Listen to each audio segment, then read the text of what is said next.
and welcome to this week's edition of The Mountain Gardener. Your host, Ken Lane, here every week talking about the landscapes of northern Arizona. And this is the peak of the season. So in the mountains of Arizona, pretty much you can hone in that between Mother's Day and Memorial Day, we are at our zenith. I mean, the peak, everything's going in the ground. And so all the tomatoes are going in, all the flowers, the fruit trees, the shade trees, the privacy screens, the shrubs, the flower, the roses, they're all going in. And so garden centers are packed full of all of the above.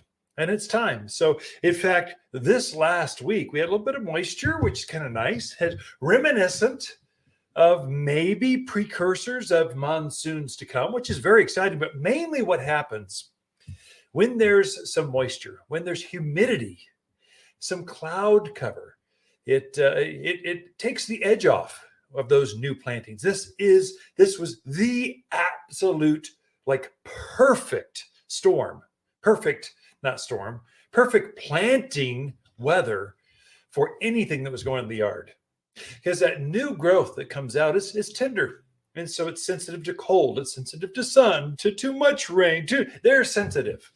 And so if you can plant it while we don't have a lot of cold, which we didn't this week, of course, that's Mother's Day on. That's why the peak of the season is Mother's Day to Memorial Day, because the cold is gone. The humidity was greatly increased. I think I was measuring the 30s in my gardens. So I've got a humidifier reader or whatever. They're in the 30s, low 40s. And so that plants, they love that. Typically, May is 10%, 8%, no percent humidity. And so that's hard on plants, especially when you put a little bit of breeze with that. It's like putting a blow dryer to your plants. Well, this week it didn't have that. And so it was absolutely perfect. Little afternoon rain every once in a while. I can tell you that the few rains that we had this week were generally in the afternoon, evenings. That's the reason that you're watering early in the morning.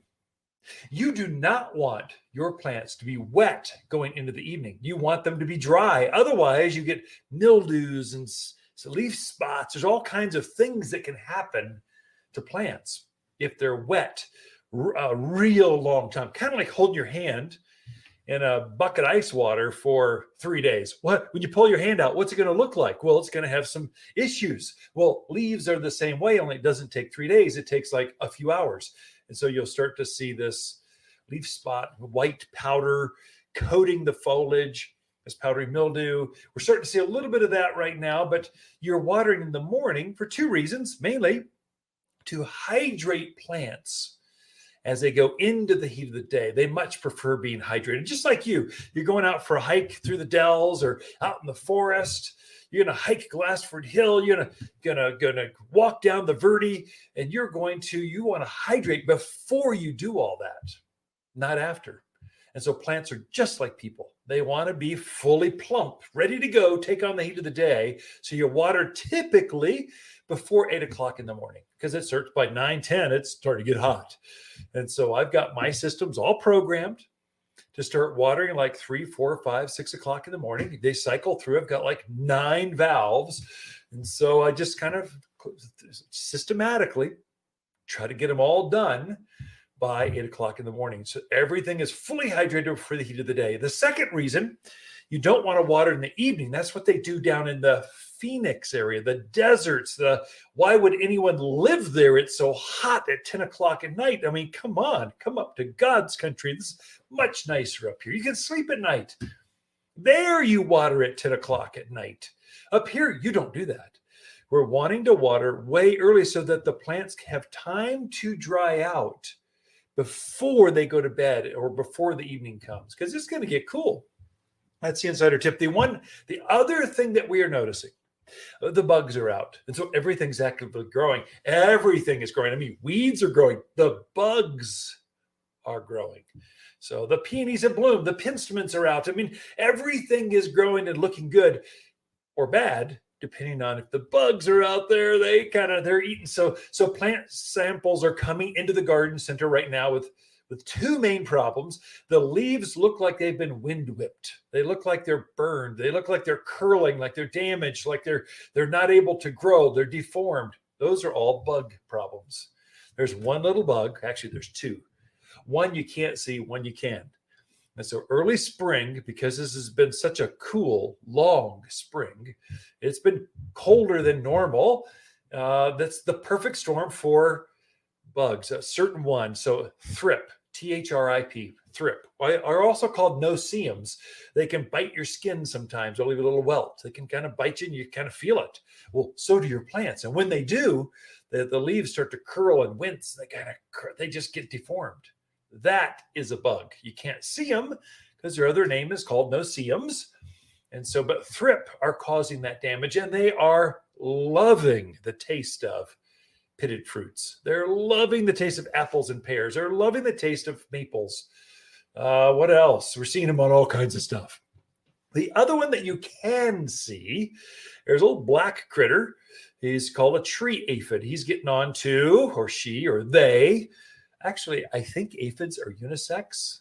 They can give birth, live birth. They don't lay eggs. They give live birth to young. And that's why they can go from just a few to they cover the whole plant in like a week. They just produce so quickly. Aphids.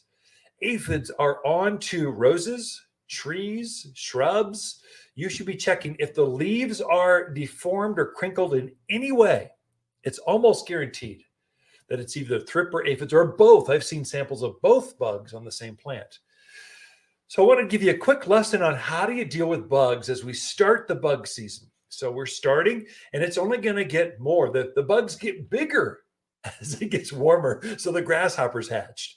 Well, they're cute little right now, but they're going to get humongous as we get warmer. There's two main bug killers. There's organic and synthetic. So organic organic bug control, insecticides. The main one's called neem oil, or triple action is how we have it. It's from Fertilome. So triple action it's all organic, and it's always my first line of defense whenever going after bugs, especially edible things.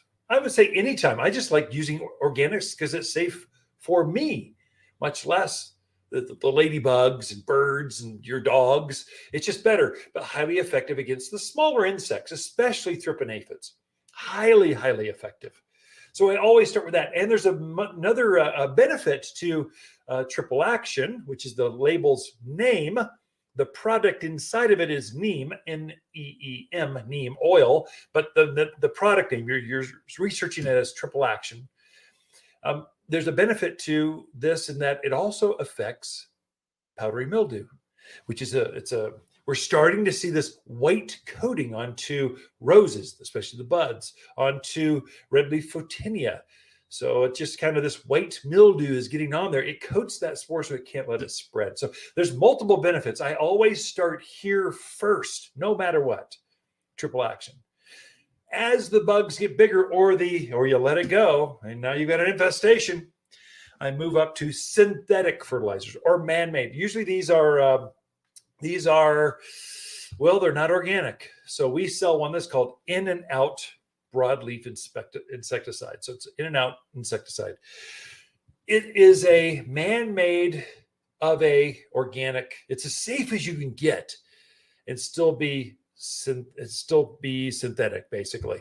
So stay away from malathion and all these heavy toxic stuff. I mean, come on, they stink up the whole neighborhood. You know there's something wrong with that. They're too strong. I think there's different strengths. This indoor outdoor is safer, but kills a much broader range of insects, including the big things like caterpillars and grasshoppers and blister beetles, the things that are really hard. Organics aren't very good at killing those things, but now you can go to a synthetic. So you basically have organic or synthetics. Both are kind of needed in the yard. I always have these. Both of these are on my garden shelf throughout the year. I start with the organic, and then I finish up with, when it's just not going away, I'm pulling out the big guns. Sometimes you got to go all marine, just kind of land and take care of the issue right now. And so the In and Out insecticide does it. And that's how you take care of bugs. Got more in store for you. We got Lisa Watersline coming in with your garden questions right after this.